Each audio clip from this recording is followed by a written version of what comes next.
পট পরিবর্তনের পর থেকেই পাল্টে গেছে দেশের রেমিটেন্স আসার চিত্র। চলতি সেপ্টেম্বরে 24 দিনে 2.23 বিলিয়ন মার্কিন ডলার প্রবাসী আয় এসেছে দেশে।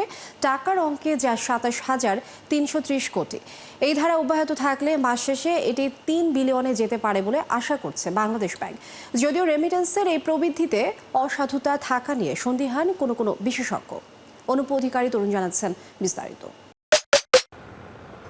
Maggi Hot and Spicy Blast, Taste of the Nation.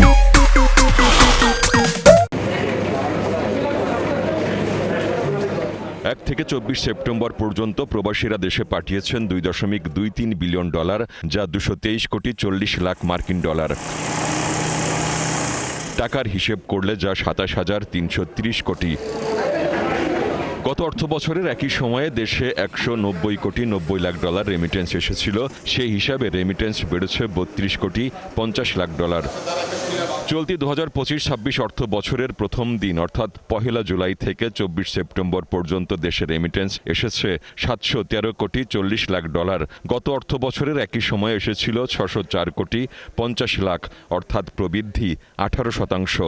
আপনি দেখেন না, মানে আমরা যে প্রবাসী যে কর্মী পাঠাই, তারা কিন্তু বেশিরভাগই ইয়ং জেনারেশন, না কর্মী মানে খুব।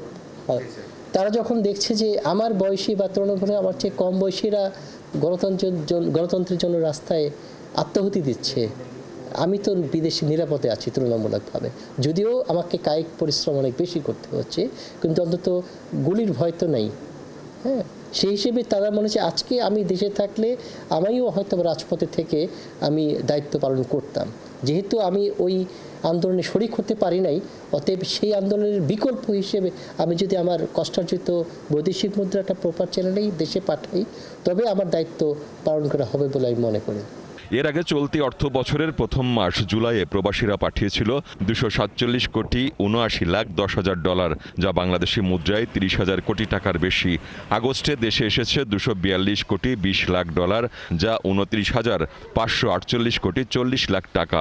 রেমিটেন্সের এই প্রবাহ যেভাবেই যে কারণেই হোক না কেন সেটা আমাদের জন্য শুভ, কিন্তু সমস্যাটা হচ্ছে যে এটা সাস্টেনেবল বা দীর্ঘস্থায়ী হবে কিনা। আগে যারা হুন্ডিতে পাঠাতো তারা এখন ডলারের রেট বেড়ে যাওয়াতে এখন বৈধ পথে পাঠাচ্ছে এবং তারা এইভাবেই পাঠাতে থাকবে, তাহলে এটা সাস্টেনেবল হবে।